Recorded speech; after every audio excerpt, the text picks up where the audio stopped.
Hello, and welcome to another installment of Creepypasta Whenever I Feel Like It, formerly known as Creepypasta Weekly. This is where I take a random creepypasta from the Creepypasta Wiki and read it out loud, review it, and, well, do a mediocre job with it. This time around, I'll be reading GLinux.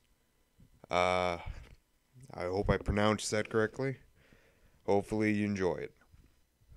I have to admit, I'm a total dork. I like fucking around with various apps and operating systems, so naturally, I've learned to love Linux. I can't tell you how many different distros, both good and bad, that I've tried. There's been one distribution of Linux that I won't forget, though, and to this day, I'm shocked, disturbed, and confused as to how it exists and why anyone would want it. Meet GLinux. A little disclaimer, I'm not sure if it's Linux or Linux. Sorry. I first came across it when trying to find a new distro on various torrent websites. I came across a file that simply said glinux10.iso, presumably the latest edition, 2010. Most distributions are less than 1 gigabyte. I thought nothing of it. I thought that this was the distro I heard about that featured an assload of video games and emulators / ROMs on it, hence the name GLinux, G for games. I popped in the CD and booted up my computer, installing it. I was met with a low-res red logo, and various different questions like the date, my location, etc. I got to a question called Favorite War, which creeped me out. I had no idea what to do, so I clicked the most recent one in Iraq. The PC restarted, and I was greeted with what may be the most disgusting, disturbing thing I've ever seen. When I logged in, the welcome chimes sounded like a woman shrieking. The OS looked very much like older versions of Ubuntu, albeit the font was in Comic Sans, and all of the selectable wallpapers were that of weapons or nuclear explosions.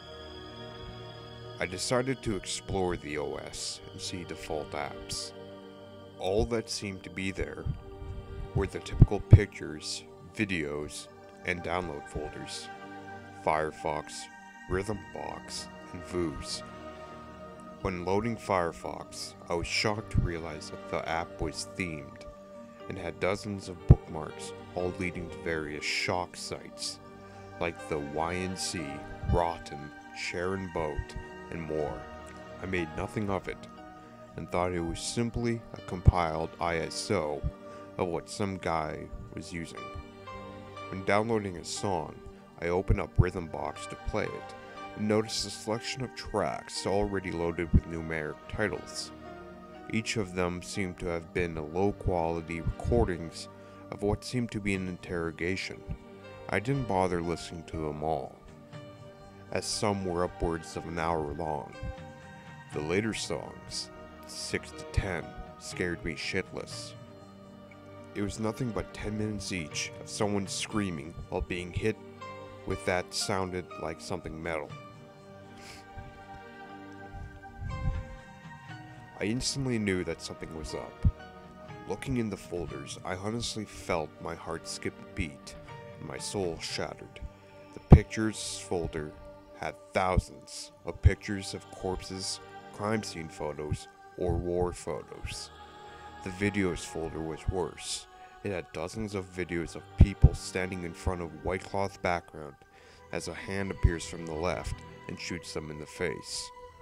As I looked at the thumbnails, I noticed that in the background there was a pile of decomposed bodies that grew larger and larger.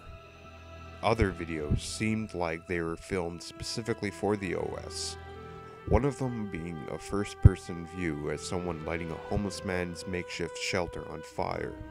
I officially had enough. This was some sick shit, and I couldn't take it.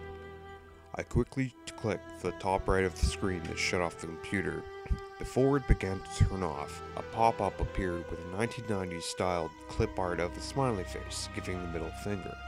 With the message, "Didn't like it, did you?" Not many people do. Well, at least we have another IP address, thus another fan of GLinux. And the computer turned off. I made sure to take the OS off and physically destroy the DVD-R I burned it on. I tried finding answers, but to no avail. The torrent was gone, and the only places that I could find traces of the OS were by finding weird Russian language forums through Google and Bing. I didn't use my desktop for at least a week afterwards. I wanted to call the police, but how do you explain all of this? A week ago, I got a letter in the mail from someone in Oregon with an obviously fake name and address. The stamp was a yellow ribbon commemorating a fallen soldier. I opened it up and it read this message. "Thanks for trying out the latest edition of GLinux. It's a shame that you tried deleting some of the wonderful educational content we've provided on the disk. If you have any questions, comments, or suggestions for future additions to GLinux, please contact. Name of sender and phone number has been removed." I instantly grabbed my phone and gave this man a call. I wanted to know what would make someone release such a sick, surreal thing. When I called him, I got a voicemail message, which said the following. "Hey, you've reached name excluded's mobile phone. By calling me, you have agreed to participate in the upcoming Pacific Northwestern GLinux Film Festival. This year's event will be held on date and location excluded. Please provide at least 2 different video submissions. We are not responsible for any legal or health-related issues along the way. Thanks for listening, and when I can get back to you, I will." Needless to say, I changed my phone number. This isn't really much of a shock creepypasta. It's not so much. I wouldn't really go as far to say it's a creepypasta per se, but it might be my state of mind, or it may just be that my shock value meter's just non-existent. I don't really give a shit. I've seen my fair share of gross shit, and in fact I've seen a bit of it in real life, so I'm kind of immune to the effects of the idea of seeing nothing but, people getting decapitated and people getting all that gross, violent stuff. I'm not going to go into details. So it might just be me. That's what I'm getting at. It may just be me, but I'll definitely give this one a miss. It's not overly good, but creepypastas aren't meant to be Stephen King novels. They're supposed to be just creepy.